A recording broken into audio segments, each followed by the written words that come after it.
วิทยุแห่งประเทศไทยให้ความรู้คู่ความสุข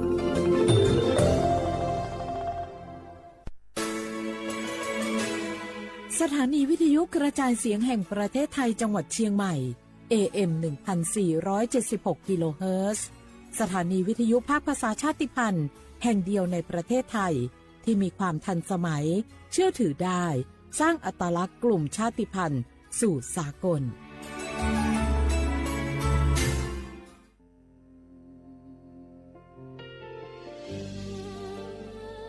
พระเสด็จสู่แดนสวงไทยทั้งปวงน้อมสำนึกในพระมหากรุณาธิคุณตราบนิรันดร์ข้าพระพุทธเจ้าข้าราชการและเจ้าหน้าที่สถานีวิทยุกระจายเสียงแห่งประเทศไทยจังหวัดเชียงใหม่กรมประชาสัมพันธ์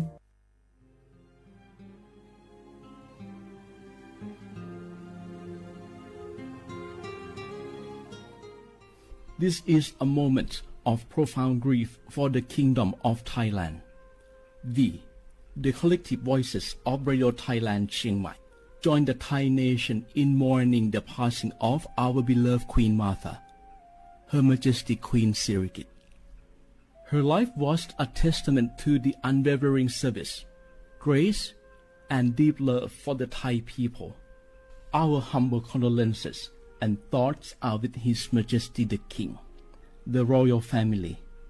and all the Thai people during this deeply sorrowful time. We will remember her forever.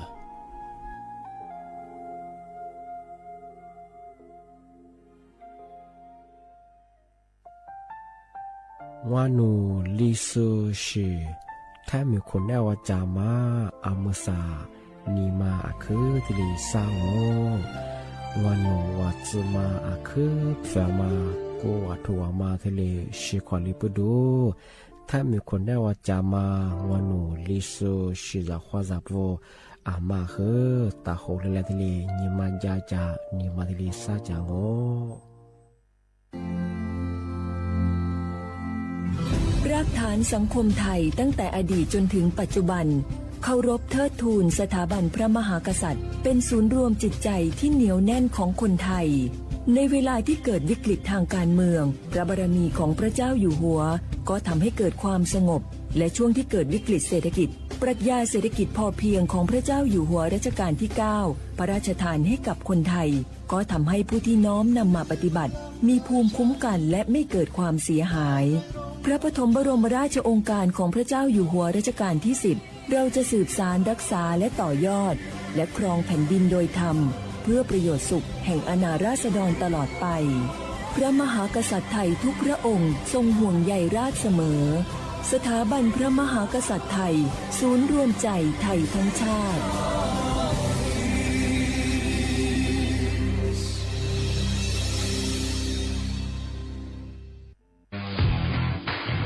รัฐบาลไทยประกาศสงครามสแกมเมอร์รัฐบาลจึงได้ประกาศสงครามกับสแกมเมอร์ในฐานะที่สแกมเมอร์เป็นวาระแห่งชาติและในวันนี้ผมก็ได้ใช้โอกาสนี้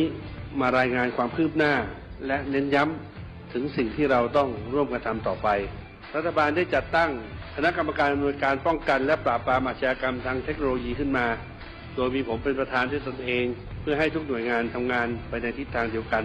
เราได้มีการลงนามบันทึกความเข้าใจระหว่าง 15 หน่วยงานหลักทั้งภาครัฐและภาคเอกชนตลอดจนสถาบันการเงินเพื่ออุดช่องโหว่ทางการเงินและตัดเส้นทางเงินของกระบวนการอาชญากรรมเหล่านี้ให้สิ้นซากรวมพลังคนไทยต้านภัยสแกมเมอร์นายอนุทินชาญวีรกูลนายกรัฐมนตรี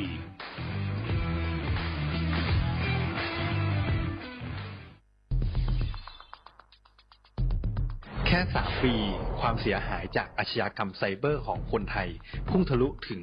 94,000 ล้านบาทหรือเฉลี่ยปีละ 30,000 ล้านบาททุก1ชั่วโมงเราเสียเงินกว่า 3.4 ล้านบาทให้กับมิจฉาชีพออนไลน์โจรไม่เห็นใจคนอาชีพไหนอายุเท่าไหร่สถานะทางการเงินแบบใดหมอพ่อค้า นักธุรกิจ นักเรียนแม่บ้านข้าราชการเกษียณทุกคนตกเป็นเหยื่อได้เสมอและวันหนึ่งอาจเป็นคุณหรือคนที่คุณรักเพราะจุดอ่อนร่วมของเหยื่อคือความเร่งรีบขาดสติหรือแม้แต่บางครั้งก็เกิดความโลภจนเกินไปอย่าปล่อยให้การกดคลิกเดียวลิงก์เดียวทำให้โจรยิ้มกว้างวันนี้ถึงเวลาแล้วที่คนไทยทุกคนจะต้องร่วมมือกันสร้างภูมิคุ้มกันอาชญากรรมไซเบอร์ช่วยกันหยุดก่อนที่ภัยไซเบอร์จะทำให้คนที่คุณรักและตัวคุณเองกลายเป็นเหยื่อ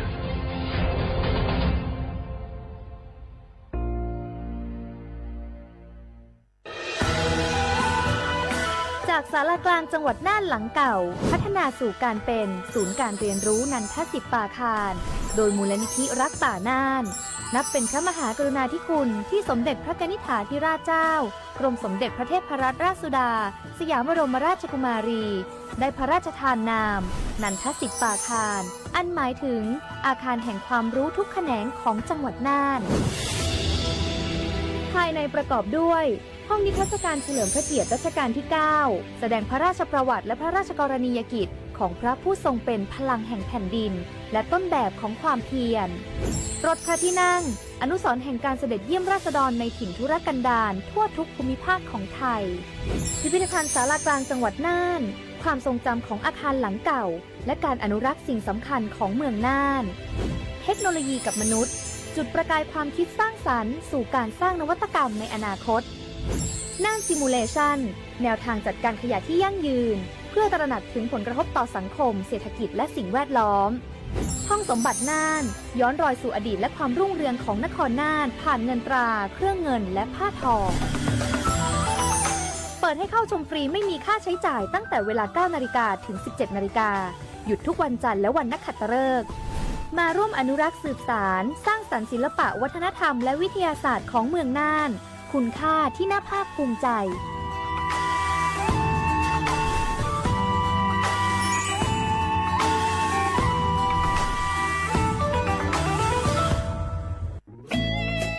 หนึ่งเสียงของท่านมีความหมายต่ออนาคตประเทศการเลือกตั้งคือโอกาสสำคัญที่ประชาชนจะได้ร่วมกำหนดทิศทางบ้านเมืองขอเชิญชวนพี่น้องประชาชนผู้มีสิทธิ์เลือกตั้งทุกท่านออกไปใช้สิทธิ์เลือกตั้งปี 2569 เลือกคนดีเลือกผู้แทนที่ตั้งใจทำงานเพื่อประโยชน์ของประชาชนบดีปล่อยให้เสียงของท่านเงียบหายเพราะประชาธิปไตยเริ่มต้นที่การไปใช้สิทธิ์ร่วมกันไปเลือกตั้งอย่างพร้อมเพรียงกันวันอาทิตย์ที่ 8 กุมภาพันธ์ 2569 8 โมงเช้าถึง 5 โมงแลงใช้สิทธิ์ใช้เสียงเพื่ออนาคตของประเทศไทยเช้าว่าพระวันที่มาปีมาสึจินเช้ามางงเป็นยังไงยี่ห้าเฮยี่ยี่คุณยังต้องว่าสดซื้อกูควางอ่ะในแนบแปะเมื่อควายยิงมือกังหัวมูดสง่าเอาแทบเหมือนสุดตะปูบางอ่ะสัญชาติไทยจูสูว่าสมบัติงามาเฮยี่ยี่ใช้สิทธิเลือกตั้งเย่บนงากูถึงยังมางงเป็นยังเอายี่ใบธรรมะแต่ยังเคยเลือกตั้งที่นอกงาได้บ้าเลือกตั้งยี่สมยังเคยถือว่ามันยังถูกเพียงยังซาเพียว่างายี่กูที่เพียงบางเคยยี่ยี่เฉียงเวทมองงเป็นยังเลือกตั้งสองแบบเป็นเขยมังนีมาถึงมาคือถูกเพียงไม่คือสีชมพูเวทมองไม่ยังคือเลือกตั้งสแบบบัญชีรายชื่อสร้างมาถึงมางไม่ยัง20ชื่อสีเหลืองไม่ยังคือบัตรออกเสียงประชามติมาคือกว่าเอาแก้รัฐธรรมนูญมาคือเยี่ยมมาคือมาคือที่ใกล้ยังอาจจะไม่ยังที่มาคือมาคือยี่ใช้สีเลือกตั้งยี่ของที่ยี่หาเหตุยังไงยี่คุณยังต้องว่าโสดซื้อกูโคในแนบแปะมุ่งควายยิงมือกหัวมุดสง่าอยากรู้จังใครบ้างนะ7กลุ่มเสี่ยงฉีดวัคซีนไข้หวัดใหญ่ใช้สิทธิบัตรทองได้ไม่เสียค่าใช้จ่ายง่ายๆแค่ใช้แอปเป๋าตังค์ตรวจสอบสิทธิกดเลือกกระเป๋าสุขภาพก็รู้แล้วแถมจองคิวฉีดได้ด้วยที่สถานพยาบาลในระบบบัตรทองรีบๆกันหน่อยนะแค่ถึงเดือนสิงหาคมนี้เท่านั้นสิทธิสร้างเสริมสุขภาพและป้องกันโรคดีกองทุนหลักประกันสุขภาพแห่งชาติหรือบัตรทอง30 บาทสอบถามเพิ่มเติมที่สายด่วนสปสช1330ตลอด24ชั่วโมงเจ็บป่วยฉุกเฉินวิกฤตอันตรายถึงชีวิต คนไทยทุกคนใช้สิทธิเจ็บป่วยฉุกเฉินวิกฤตเข้ารักษาโรงพยาบาลใกล้ที่สุดได้ทันทีไม่เกิน72ชั่วโมงตามนโยบายรัฐบาลให้ความคุ้มครองสอบถามเพิ่มเติมสายด่วนสปสช1330ตลอด24ชั่วโมง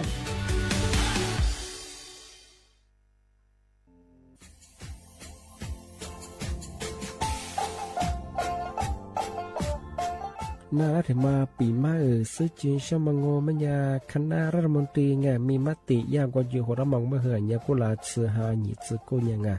ยิ่งคงอยู่ตรงนี้โจทย์ชื่อสีกว่ายาไปรับมองเมื่อเหื่อแก้ไขปัญหาไงสถานะอาทิตย์เหื่อสัญชาติไงเอาถ้าเหมือนคนนี้ว่าจะส่งไง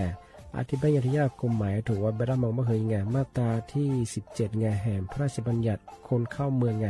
พอ2我们讲一国家和你东啊呀你子你光个条我他们可能ว่าเวลา说อาทิตย์和们在讲我们讲อาทิตย์我มีทะเบียนประวัติเธอถูกต้องอยู่อธิบายว่าสารว่ายื่นขอสถานะไงคนต่างด้าวเข้าเมืองโดยชอบด้วยกฎหมายที่ดียินหน้าบุรุษอาทิตย์ทยากฎหมายถูกว่าบรรดามาเพิ่งมาตราที่7ทวีแห่งพระราชบัญญัติสัญชาติยึดขวงว่าไปเฮอพศยังไง2508เอาถ้ามีคนได้ว่าเฮตาซุงโงไม่ยังไงอาทิตย์เฮออาบามันก็จะเฮออามาเอาว่าอยู่ในทะเบียนประวัติบุคคลอธิบายว่าไม่มีสถานะทางทะเบียนมาจุบะเฮอสามารถยื่นขอสัญชาติไทยที่กรุงเทพมหานครยื่นที่สำนักบริหารการทะเบียนกรมการปกครองอธิบายเราส่วนต่างจังหวัดจะสุบะเฮอว่ายื่นต่อในอำเภอ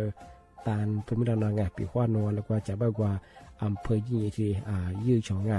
ยื้อเวลางูมันยาว่าเวลาใช้การยาขนาดถี่เนี่ยควานยี่นวันยังไงอันนี้แบบเฮนี่มีกับพวกควานยี่ที่น่าเหียโชหายี่จื้อกูยังไงยี่โคยี่ตัวเหียโชจื้อกูกว่าเสือทีนี้ยื้อชองถึงมาปีมาสิจุเช้าว่าชาวข้าได้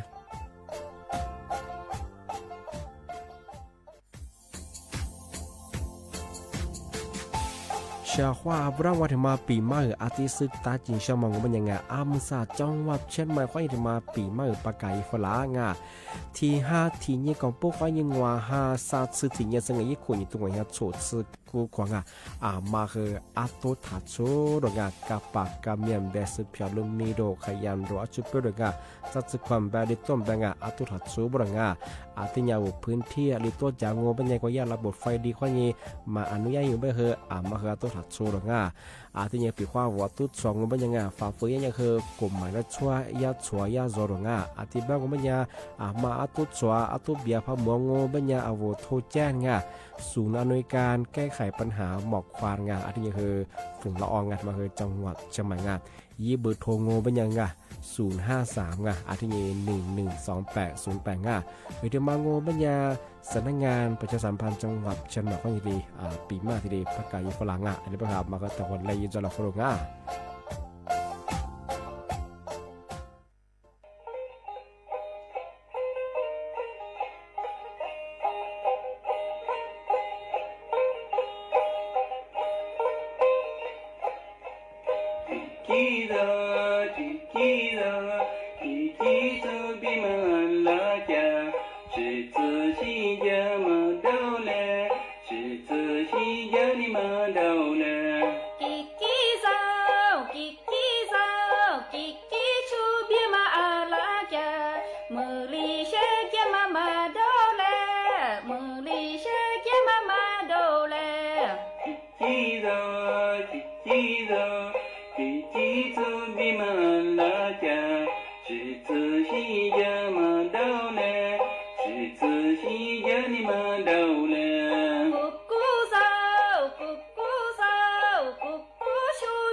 Kira 一起走比马拉家，谁自己家么到嘞？谁自己家的马到嘞？咕咕烧，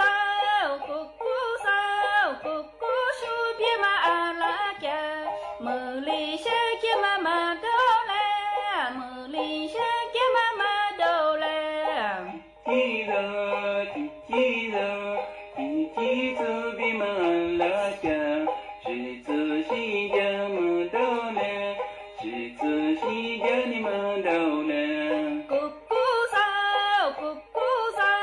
咕咕树比马拉家。Yang apa main?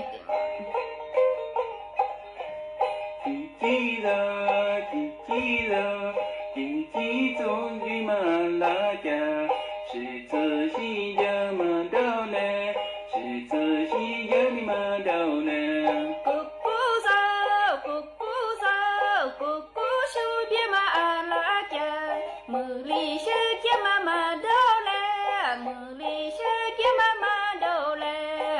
记得，记得，一起走比马拉家，谁自己家马到嘞？谁自己家的马到嘞？咕咕烧，咕咕烧，咕咕树比马拉家，茉莉香给妈妈到嘞，茉莉香给妈妈到嘞。记得，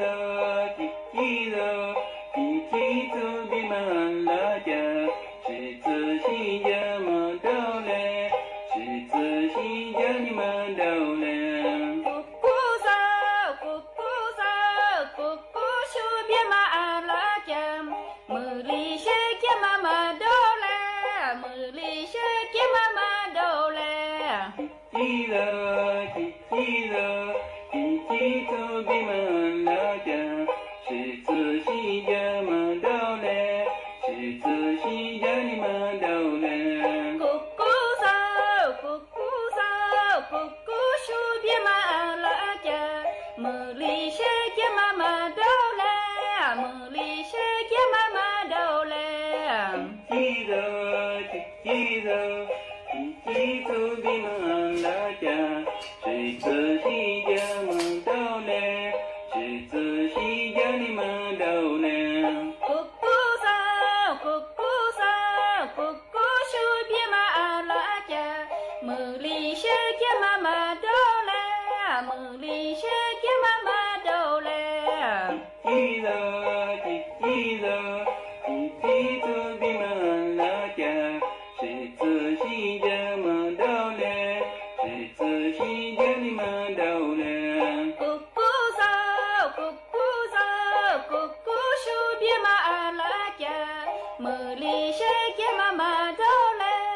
茉莉香给妈妈到嘞。记得，记得，一起走比马拉家，谁自己家马到嘞？谁自己家的马到嘞？咕咕烧，咕咕烧，咕咕树比马拉家，茉莉香给妈妈到嘞，茉莉香给妈妈到嘞。记得，记得，一起走比马拉家，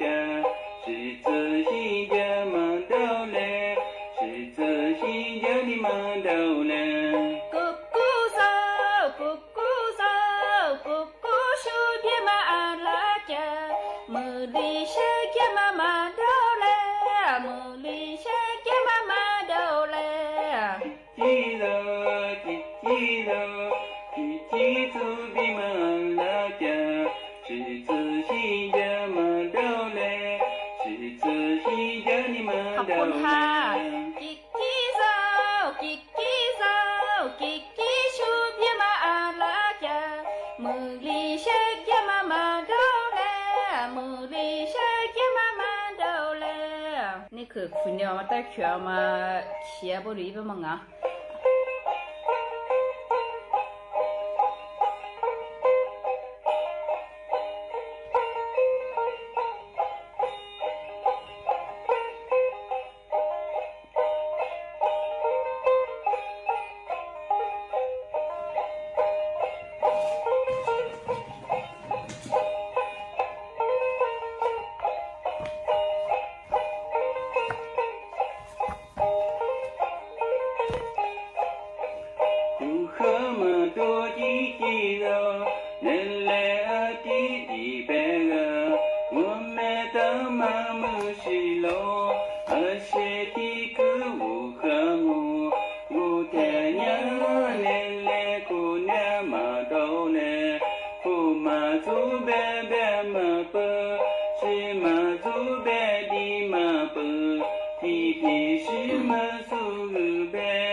嘛我个去。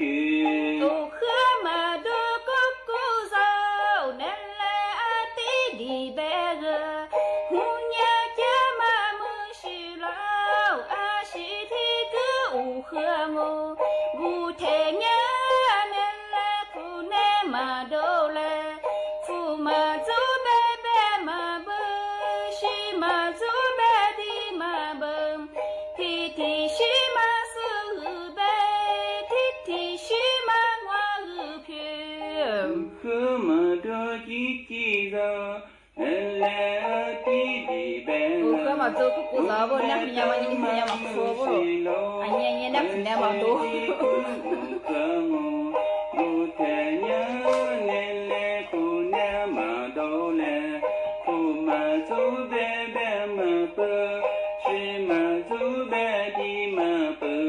提提西嘛走个白，提提西嘛我个去。我喝嘛都咕咕走，南来阿弟弟白个，姑娘家嘛么是老，阿西提个乌喝么，乌太娘南来苦难嘛都来，富嘛走白白嘛不，西嘛走白的嘛不，提提西嘛是白，提提西嘛我是偏。เสียว่าบุลาว่าอามซาอาวลิสุงโอโดซึตว่าเปลาวงาอาวลิสุงโอโดจามงโอมัญญาโดกุญทาจิมหมายดังสถานีวิทยุกระจายเสียงแห่งประเทศไทยจังหวัดใช่ไหมว่าโดยจะถ้าว่าวิทยุว่ามือจามงโอมัญญายี่ระบบญา AMยิ่งครึ่งความถี่โงปัญญาที่ตัวลี่ยาสิจือโฉเฮกว่าจูเนี่ยเฮดูหลังในแนวปัญญาเฮโฉโมขวานีจีโมติขวาโตที่โมล้อยาหนีโมขวานีซาโมกะนาทีเนี่ยขวานีนาเนี่ยเจอที่ดูจะที่ท่าวFacebook ยี่เพลงว่าเฮสวทจุเยียเชียงใหม่ยา AM 1476กิโลเฮิรตซ์เนี่ยFacebook เฮที่ตุยน่าง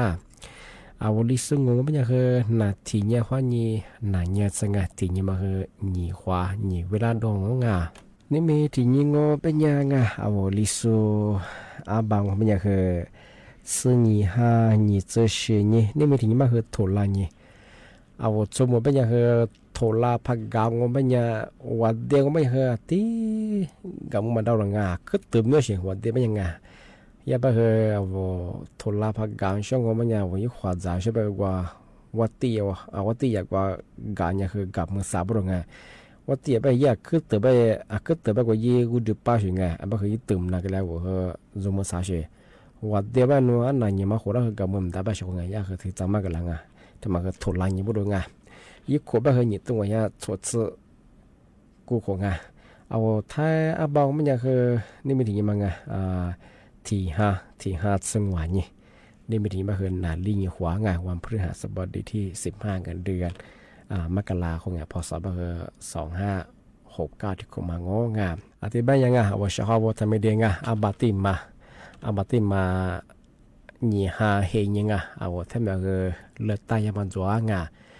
มาคือยิ่งใช้สิทธิ์เลือดใต้ยังไงว่าทำไมเราจะสัญชาติไทยจูโซ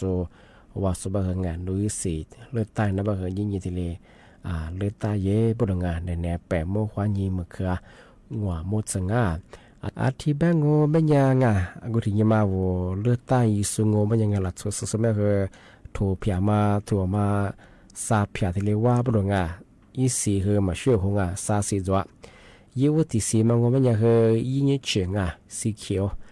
ยิ่งชุดมังงไม่ยาเลยชุดละเสื้อไม่ยังไงแต่กระโดดคืออาลามาโตโซมาเสื้อสุดมาเสื้องายิ่งชุดมังงไม่ยาเท่าบาดเลือดต้านไงสอว่าแบบเป็นเขียมังไงปีขวาเข็บ2เข็นเนื้อดงสอกูมาที่มาเป็นไงกูมาที่เสื้อมังยี่มาที่มังงไม่ยาบาดสีชมพูมาคือบาดเลือดต้านสอไงแบบบัญชีรายชื่องานที่มองไม่นว่าพักการเมืองรัฐบาลอะไรที่ผมมาขวายี่บริษัทงานแบบผมมาเสริมมาช่วยงาน สามาถึงมังโงเป็นยาสีเหลืองอ่ะอีกมังโงเป็นยากว่าโวแก้ไขรัฐธรรมนูญไงกลุ่มหมายถึงว่า20บ่มาแก้ไขมาเยี่ยมไงอีกมาคือโวเธอออกเสียงประชามติยามางานอีกมาที่เสื้อสีไงสามาจวงอ่ะโนแก้ไขยังบ่เคยยิ่งกายงอมาแก้ไขแบบว่ากุดชมาไกงาได้บ่เคยสาเพียได้ว่างา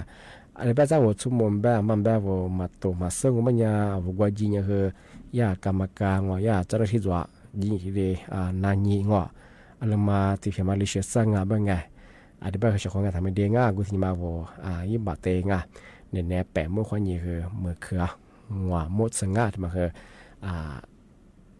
หลังจากนี้มาเที่ยวงานนี่ฮะเฮนี่ยิ่งคนยิ่งต้องว่าเนี่ยโฉดสื่อกูของงานที่แบบในแนมแบบที่มันแบบงานว่าอีลูกตาเฮนี่มาเป็นแต่พวกว่าเฮงว่าซึ่งมาแบบมาไม่ดีแบบที่เลยปีมากที่เลยแจ้งเตือนยังงานว่าชักล่างอาทิตย์นี้ที่ถึงมาปีมากสื่อจริงใช่ว่าชักล่างทำไมยังก็ไม่เคยเจอว่ามีสื่อตั้มปัวแต่สื่อจริงใช่งานเอาเมียสืมาก็ยอดเจียชของเอาเมียสืพามาโจพามาโมมันยังคือเอาที่จะเรื่องนี้สิยังคือยิ่งมันน้องนนละกว่ายิ่งเชื่อคือยิ่งมันน่ะนนละสิตัวเชื่อคือมาโมในที่เสือในงานที่จะเชื่อซึ่งอาที่ปัญญาเอาเมียสืมาคือเนี่ยยอดเจียก็สำคัญยังอาที่แบบงูปัญญาเอาเมียสืธรรมดาดูแลยังมยี่เคลัดงัวมาตัวชก5วิธีเอาที่ซื้อเรื่องบ่คือมาคือเอาเมียสุดธรรมดาโจที่เลยกว่าชกยี่วที่มาโง่ไม่ยาตรวจสุขภาพตาเที่ยวเมียสุดตะปูตัวยามังบ่คือประจำปีอย่างน้อยไปถึงอันนี้ยังไม่คือที่ขู่มันยังคือ你花次呢一股你不行เอามีสติ你ป้ามังตรวจสุขภาพตาเอามีสมาเยอลิกางอปัญหาลิจมาคือที่ขู่มาคืออันนี้ยังคือ你花次呢ว่าตัวอีจี不行你มาที่มังบัญญาภาพสายตาเป็นระยะ不行เอามีสติมาคือที่ก็ตัวแต่คือวันไหนจีบไม่ใช่หัวแต่หัววันไหนจริงยาบ้างมันจะคือโดยเฉพาะไม่ใช่เอาเมสมาคือว่าตลอดที่ใช้งานเอาเมสว่าตลอดที่ตื่นจังไม่คือมือซ่าที่ประตูเนี่ยคือเมสหัวไม่ใช่อาทิตย์ไม่ใช่เขาเมสมาคือตื่นใส่เลมือซ่าตื่นใส่ก็คือยี่คือแต่หัวไม่คือจ้ามีความเสียใจใช่อาทิตย์ก็คือเอาเมสก็คืออีเวลาคือที่เอาไปหาภาพสายตาละสนาเทียมซื้อยิ่งละยันแต่มันสนาเทียนี่สนาเทียมซื้อเยอะหอบฟูที่ย่อเฉียงมันเขาจะไปคือภาพสายตาเป็นระยะอยู่ไปเฉียงเป็นข้อโน้มเนี่ยสื่อมาคนนาตัวเนี้ยไปคือละนี่สักชั่วโมงหรือชั่วโมงไปคือเอาเนี่ยสื่อแต่พายก็ไปเฉียงสามาที่มังบัญญาเอาจางตะโพเอาที่จางตะโพก็คืออาหารว่ายี่ประโยชน์จอมาว่ายี่ประโยชน์ที่เอาเมียสุดตัวประโยชน์จอมาที่是คือความจ่า不行ปีข้องมาที่เอาเพียวมีผลไม้ที่ไปคือเอาเมียสุดว่าคือยี่สุขภาพก็ที่ค่าไปด้วยลีมาที่มังบัญญายาบัญญาคือบาลางบัญญาเอาแลแพ้มาสุดเมียสุดว่าเชื่อมาเมสว่าที่เหนือมาถ่ายเย่ไม่ใช่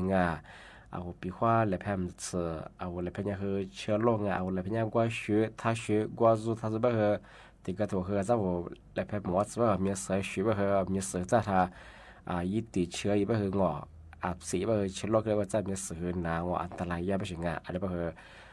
เลยแพมเสือเนี่ยคือมีเสือตั้งแต่จัวตั้งแต่เชื้อไม่ใช่ลีมาถิ่มบางไม่ยัง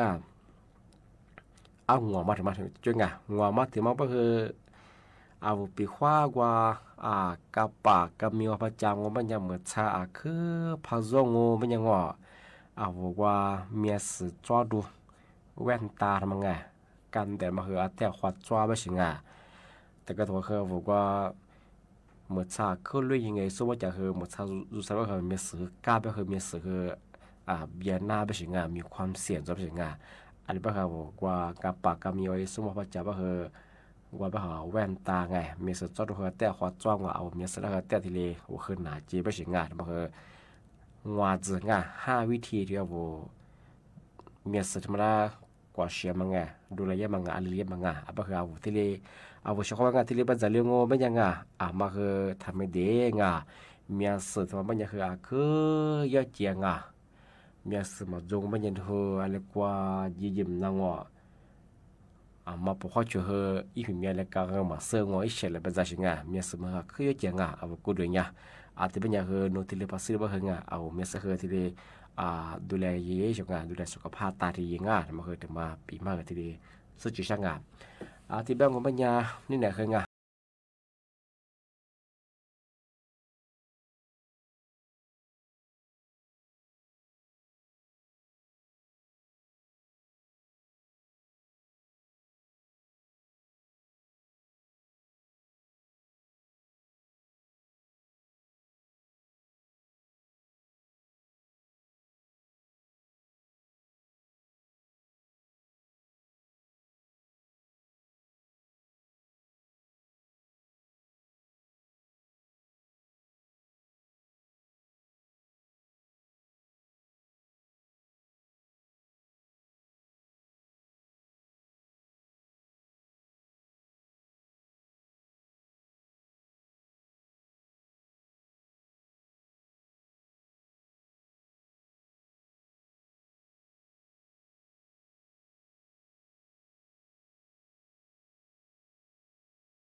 里苏帕瓦罗，万呀里苏扎雷莫，里苏尼杜德多莫，里苏尼杜奇多莫，万呀里苏西，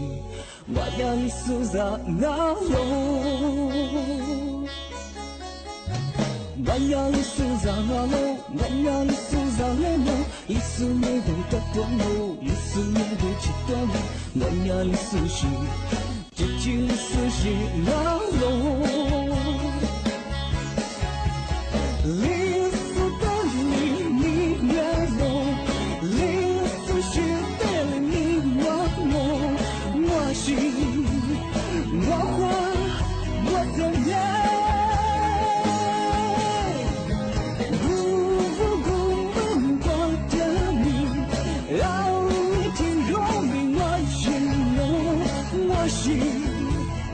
我花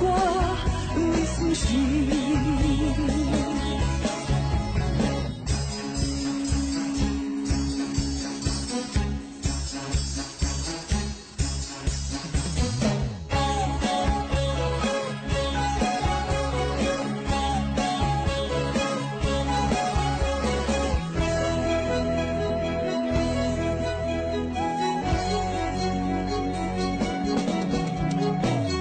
里苏帕瓦罗，万呀里苏扎雷莫，里苏尼杜德多莫，里苏尼杜奇多莫，万呀里苏西，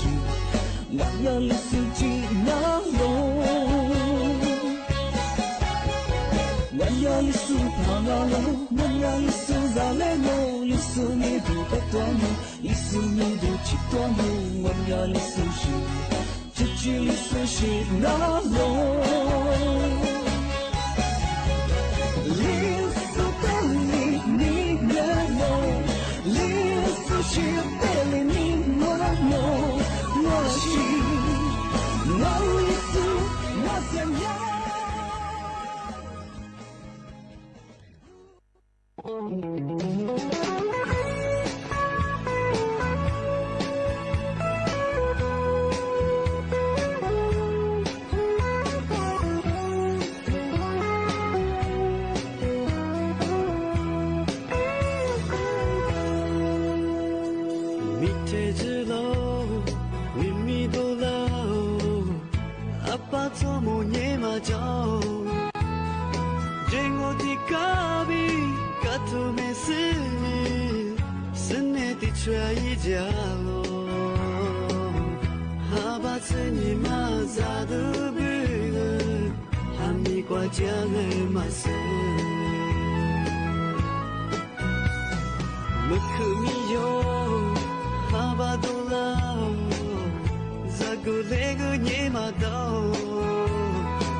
这木瓜一瓜的，为啥瓜嘛？一你家的，有家的嘛我。这次好吧，没出吃辣的，这个瓜辣的嘛咱们嘞。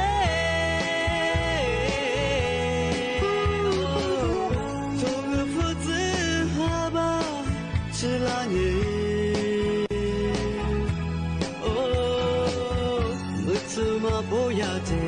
头个弗拉巴耶，你不都扎点来嘛是？我怎么不要的？头个弗拉巴耶，你不都扎点嘛我？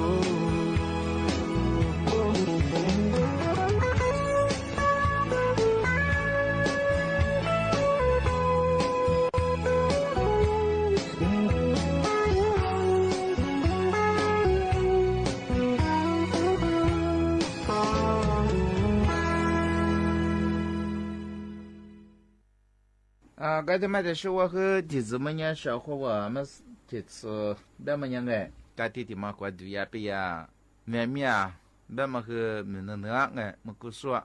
么个人说呢，那个没能那么个中哎，么个说痛苦个嘛，啊小别人里前面话都别话，啊我按照错啊，该弟弟下么样呗，啊是个没熊哎，啊多年的去么呢，啊小么别哎，啊都别在哈是的子，要别人都别呗。啊，东苦的嘛个，伊嘛还嘛投资业我们呀，嘛投半年半喏，么过年啊哒，啊我们的嘛来打巴当啊，啊喏打巴了半当我们也小伙娃我拉出，想哈的呀，我讲要交，想哈别为拿票，没来票，哎，你的外面是个别平安啊，啊东苦的嘛，要么也小伙娃，就嘛那个嘛爱查和长啊，我们的嘛不查。都阿啲讲嘅，都最近小伙娃多的嘛，我们家啊多他出他光嘅，他出票嘅，你瞧六百块，嘛出当买他出，啊外面有个的我床么块几么光，每年没条块对么光，每年块对么每年这个哈，这块对是我怕别我们家小伙娃那个的别个，我说查嘛我们家啊我们也嘛光么家哈个，我块对嘛这个我们家小伙娃那的别个，小伙娃。俺你的出门哎，第二年俺你的次啊我出门啊啦你自杀次历次过的我不哎啊我俺米呀的天我们呀俺米穿个第二个别我快对个别啊月末学生的我们就快对当嘛我们呀一起了我们呀一杯费我们去那快对啊我是都我们呀是因为自己嘛好我做年啊适合啊我你的。对人哎，俺那他女样呗，是都和面里的款呗哎，俺是个行啊，俺们上妈妈学，俺们上我们家俺是都和么还一辈的说够我，哎的个，俺说你查，啊我们上我们家那次天哎没了，第二个啊都出个货，啊这们家啊我们快对哎，这边都出个呗，一回人头边没得是吃的，马上提出来了呗呀，啥时做的，一回过嘛很哎。一步一个嘛呵，一直是的嘛。对我家我一到我们家有多里到这一口矿我们家一分没到，对我们家啊是都么我咋，你啊可么喝嘛一直是长哎，对我们家小伙我啊我一般人我们家哎我的话对我们家这个喝哎，其实啊我一分个嘛嘛我别个样哎。是呢，啊，我这个路我都和一块住，啊，我反正别么的，不知别么的，跟么哇，录音没呀，我实际和你我服装啊，是呢，你这边么个呀，我啊，第一波的妈妈，别么不多这呢，但是和啊，我们他们很么差，我都没出，不一样哎，但我们也小伙我和啊，你的出门，母语大么啦，每个的这个呢都是样哎。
听我路，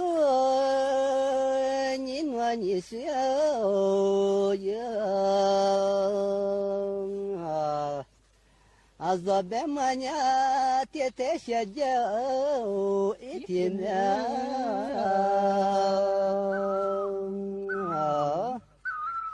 还没来。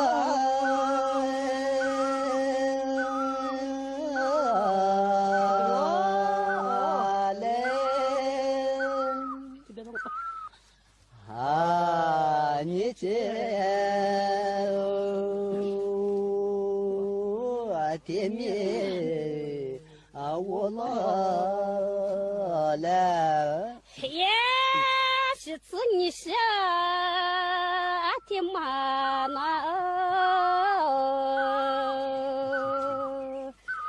咋的咋可？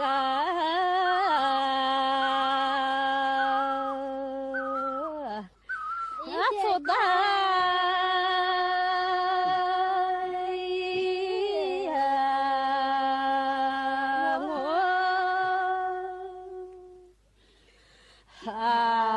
我咋的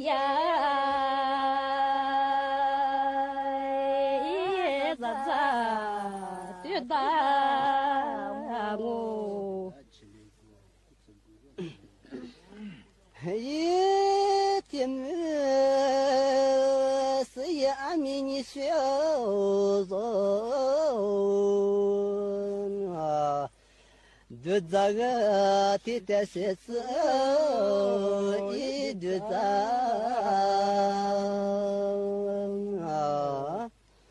啊是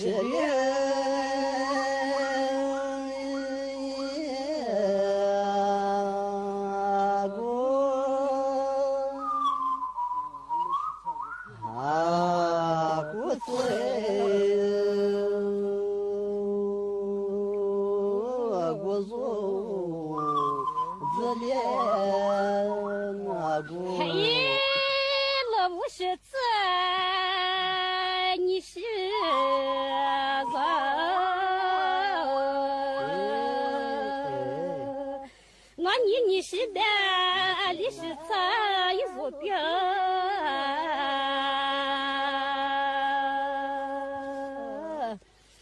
马错。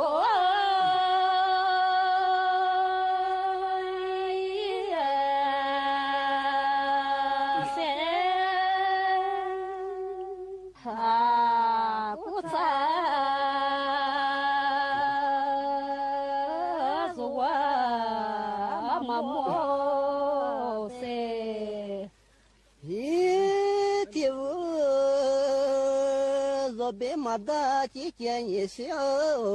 子。ถ่ายทั่วประเทศเสนอข่าวต้นชั่วโมง